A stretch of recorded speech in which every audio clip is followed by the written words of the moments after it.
हरे कृष्णा, राधे राधे। दोस्तों, आज मैं आप लोगों को फिर से भक्त और भगवान के बीच असीम प्रेम की कथा सुनाने जा रही हूँ। तो चलिए इस कथा को आरंभ करते हैं। एक कमल किशोर नाम का व्यक्ति था जो सोने और हीरे के जवाहरात बेचने का काम किया करता था। उसकी दुकान से बने हुए गहने दूर दूर तक मशहूर थे। लोग दूसरे शहर से कमल किशोर की दुकान पर गहने बनवाने के लिए आया करते थे, चाहे हाथों के कंगन हो, गले का हार हो, चाहे कानों के कुंडल हो। उसमें बहुत ही सुंदर हीरे और सोने की मीनाकारी हुआ करती थी। सब देखने वाले देखते ही रह जाते थे। इतना बड़ा कारोबार होने के बावजूद भी कमल किशोर बहुत ही शांत और सरल स्वभाव का था। उसको इस माया का इतना रंग भी नहीं चढ़ा हुआ था। एक दिन उसका कोई मित्र उसकी दुकान पर आया। दुकान पर जब वह मित्र पहुंचा तो कमल किशोर को एक कारीगर सोने और हीरे से जड़ित बड़ा ही सुंदर हार कमल किशोर को देने आया था। कमल किशोर उस हार को देख ही रहा था कि उसके मित्र और पत्नी उसकी दुकान पर पहुंचे। कमल किशोर का मित्र अपने साथ वृंदावन से बहुत ही सुंदर लड्डू गोपाल भी लेके आए थे, जिनका स्वरूप इतना मनमोहक था कि सबके मन को भा जाए।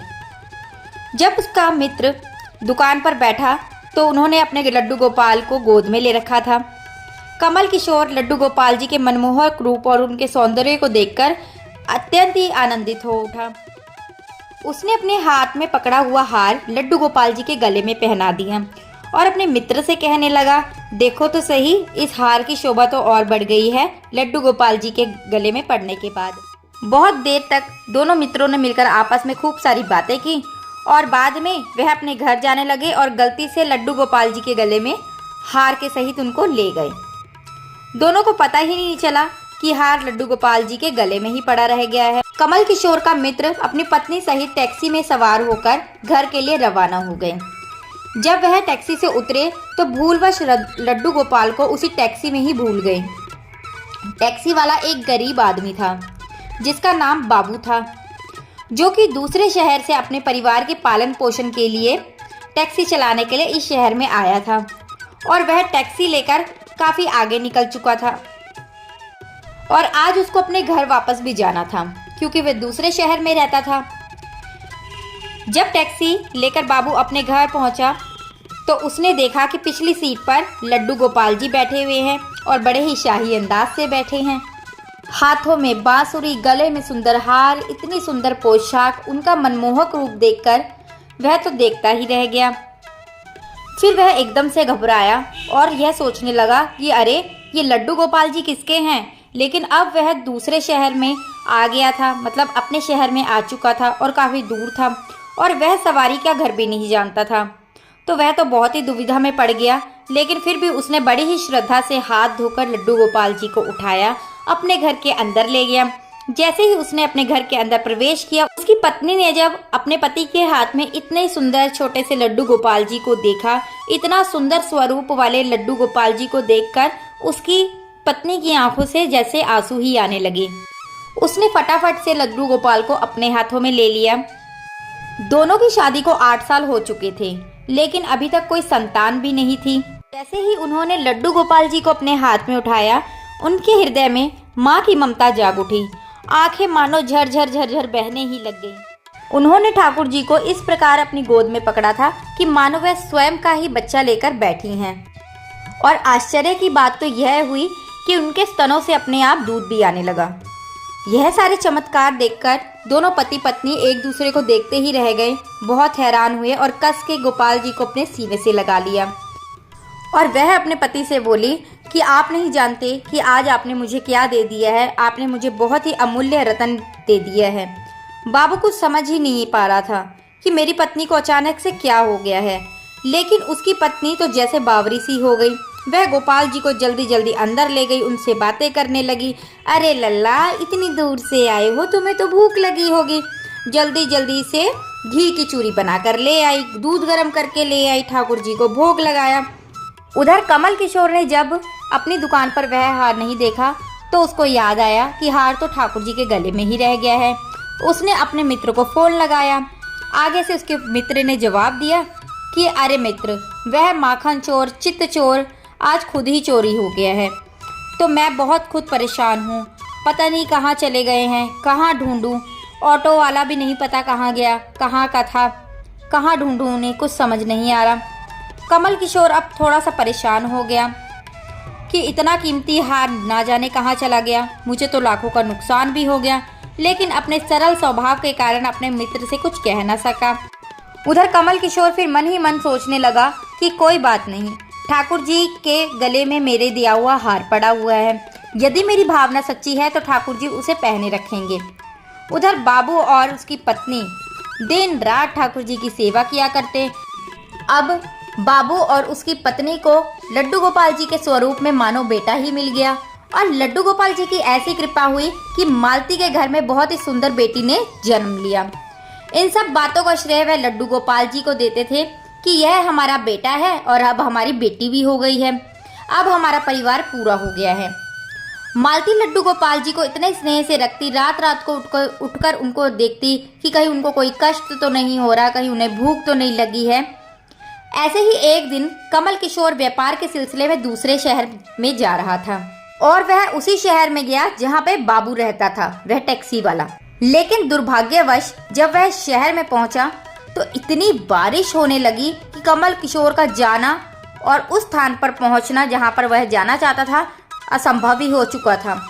तब बाबू अपनी टैक्सी लेकर सामने से गुजर ही रहा था, तो बाबू ने कहा कि आप यहाँ पर खड़े हैं, बारिश रुकने वाली नहीं है, आप एक काम कीजिए, मेरी टैक्सी में बैठ जाइए। पूरा शहर पानी से भरा हुआ है, आप अपनी मंजिल तक ना पहुँच पाओगे आज तो, इसलिए आप मेरे घर चलिए। पहले तो कमल किशोर ने कुछ पल सोचा कि यूं अनजान व्यक्ति के घर जाना क्या ठीक रहेगा, लेकिन फिर उसने सोचा कि उसके पास बहुत ही कीमती सोने और हीरे के जवाहरात हैं, इस प्रकार से रास्ते में खड़े होना भी ठीक नहीं है। तो वह टैक्सी में बैठकर बाबू के घर चला गया। घर पहुंचते ही बाबू ने अपनी पत्नी मालती को आवाज़ दी कि अरे सुनती हो, बाहर आओ, देखो मेहमान आए हैं घर पर, खाना बनाओ और खाना खिला दो इनको। कमल किशोर ने देखा कि बाबू का घर बहुत ही छोटा है, लेकिन बहुत ही व्यवस्थित ढंग से उन्होंने उसको सजा भी रखा है। घर में अजीब तरह के इत्र की खुशबू आ रही थी, जो उसके हृदय को काफ़ी आनंदित कर रही थी और आकर्षित किए जा रही थी। जब मालती ने भोजन परोसा तो कमल किशोर को ऐसा लगा कि वह अमृत ही चख रहे हों। उनका ध्यान लेकिन बार बार उसी दिशा पे जा रहा था जहाँ पर ठाकुर जी रखे हुए हैं। उसको एक अजीब तरह का प्रकाश नजर आ रहा था वहाँ से। तो हार कर कमल किशोर ने बाबू से पूछ ही लिया कि अगर आपको कोई एतराज़ ना हो तो आप बता सकते हैं कि उस दिशा में क्या रखा हुआ है। मेरा ध्यान ना जाने क्यों उसी ओर बार बार आकर्षित होता जा रहा है। तो मालती और बाबू एक दूसरे की ओर मुस्कुराकर कहने लगे कि वहाँ पर हमारे घर के अहम सदस्य लड्डू गोपाल जी विराजमान हैं। कमल किशोर जी ने कहा, क्या मैं उनके दर्शन कर सकता हूँ? तो मालती कमल किशोर को लड्डू गोपाल जी के पास ले गई जहाँ पे वह विराजमान थे। जब कमल किशोर ने लड्डू गोपाल जी को देखा और उनके गले में पड़ा हार देखा तो उनको याद आया, ये तो वही लड्डू गोपाल है जो मेरे मित्र के थे, और यह तो वही हार है जो उनके गले में मैंने डाला था। कमल किशोर ने बड़ी ही विनम्रता से पूछा कि यह लड्डू गोपाल को आप कहाँ से लाए हो? बाबू के मन में कोई छल कपट तो था नहीं। उसने सारी बातें बता दी कि कैसे उसको सौभाग्य से गोपाल जी मिले और कैसे उन्होंने उनका दुर्भाग्य सौभाग्य में बदल दिया। तो कमल किशोर ने कहा, क्या तुम जानते हो जो हार ठाकुर जी ने अपने गले में डाला है कि उसकी कीमत क्या है? तो बाबू ने हाथ जोड़कर बड़े ही विनम्रता से कहा कि जो चीज़ हमारे लड्डू गोपाल जी के अंग लग गई हो वह तो बहुमूल्य है, हम उसका मूल्य जानना भी नहीं चाहते। हमारे लाला के सामने तो किसी चीज़ का, किसी हार का, किसी भी हीरे जवाहरात का कोई मोल नहीं है। तो कमल किशोर चुप रहा और मन ही मन सोचने लगा कि चलो अच्छा है, यह हार ठाकुर जी के अंग लगा हुआ है। अगले दिन जब वह चलने के लिए तैयार हुआ और बाबू उनको टैक्सी से लेकर उनकी मंजिल तक पहुंचाने गया, तब कमल किशोर टैक्सी से उतरा और जाने लगा। तभी बाबू ने उनको आवाज़ लगाई कि ज़रा रुको भाई, आपका एक सामान और रह गया है टैक्सी में। लेकिन कमल किशोर ने कहा कि मेरे पास तो ये जो सामान था वह पूरा है, मेरे पास तो और कोई सामान नहीं था। लेकिन बाबू ने कहा कि ये बैग आप ही का है भैया। कमल किशोर ने उसको खोलकर देखा तो उसमें बहुत सारे पैसे थे। कमल किशोर इतने सारे पैसों को देखकर हक्का बक्का ही रह गया कि यह तो उस हार की ही कीमत है जो मैं मन ही मन विचार रहा था। उसकी आंखों में आंसू आ गए और उसने सोचा, जब तक मैंने निश्चल भाव से ठाकुर जी के गले में हार धारण करवाया हुआ था तब तक उन्होंने पहने रखा, और जैसे ही मैंने पैसों के बारे में विचारा तो उन्होंने मेरा अभिमान तोड़ने के लिए मुझे पैसे दे दिए। वह ठाकुर जी से क्षमा मांगने लगा, लेकिन अब हो भी क्या सकता था। इसलिए हमारे अंदर ऐसे भाव होने चाहिए कि उसमें अहंकार ना होकर विनम्रता होनी चाहिए, और ठाकुर जी जैसा चाहते हैं वैसे ही होता है। देखो तो कौन ठाकुर जी को वृंदावन से लाया और किसके घर में जाके ठाकुर जी विराजमान हुए। यह तो सब उनकी लीला ही थी। जिसके घर में सेवा लिखी होती है उन्हीं को सेवा प्राप्त भी होती है। तो प्रेम से बोलिए वृंदावन बिहारी लाल की जय।